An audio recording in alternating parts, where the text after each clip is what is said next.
Hello दोस्तों, आज हम करेंगे रीजनिंग के महत्वपूर्ण प्रश्न को हल। और दोस्तों, इन प्रश्नों के अभ्यास के माध्यम से आप अपनी किसी भी परीक्षा की तैयारी को बेहतर कर सकते हो।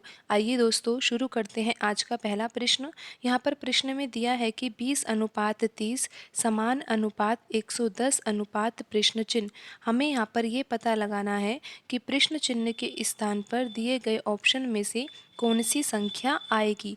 तो ये पता लगाने के लिए कि यहाँ पर प्रश्न चिन्ह के स्थान पर कौन सी संख्या आएगी, सबसे पहले हमें यहाँ पर ये समझना होगा कि समान अनुपात से पहले जो दो संख्याएं लिखी हुई है, जिनके बीच में अनुपात का चिन्ह है, इन दोनों संख्याओं में क्या संबंध है। क्योंकि जो संबंध समान अनुपात से पहले लिखी हुई दो संख्याओं के बीच में होगा, वही संबंध समान अनुपात के बाद की दो संख्याओं में भी होगा।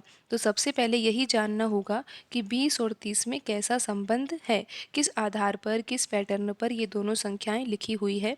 तो दोस्तों, यहाँ पर 20 लिखा हुआ है, तो 20 को किस तरीके से प्राप्त किया जा सकता है। अगर 5 के वर्ग में से 5 को घटा दिया जाए, 5 का वर्ग होता है 25 और 25 में से 5 को घटाने पर 20 को प्राप्त किया जा सकता है। तो 30 को किस तरीके से प्राप्त किया जा सकता है। अगर 6 का वर्ग किया जाए और फिर 6 को घटा दिया जाए, 6 का वर्ग होता है 36 और 36 में से 6 घटाने पर 30 को प्राप्त किया जा सकता है। तो यहाँ पर हम देखते हैं कि 110 को किस तरीके से प्राप्त किया जा सकता है। अगर 11 का वर्ग करते हैं तो कितना आता है, 121 आता है।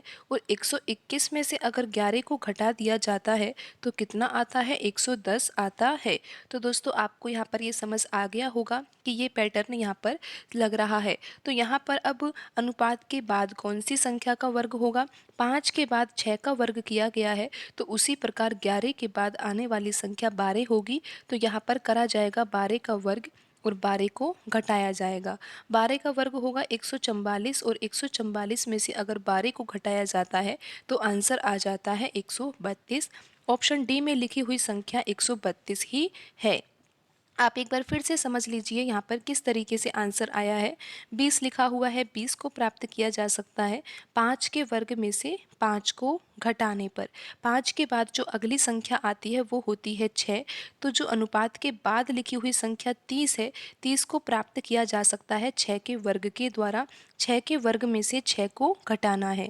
110 को कैसे प्राप्त किया जा सकता है, 11 के वर्ग में से 11 को घटाने पर।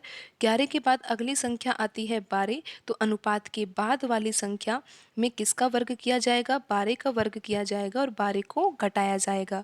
12 का वर्ग होता है 144, 144 में से 12 को घटाने पर आंसर आ जाएगा 132। ऑप्शन डी में लिखी हुई संख्या है 132, तो सही आंसर होगा ऑप्शन डी। तो दोस्तों, आज की वीडियो में इतना ही। मिलते हैं अगली वीडियो में। धन्यवाद दोस्तों।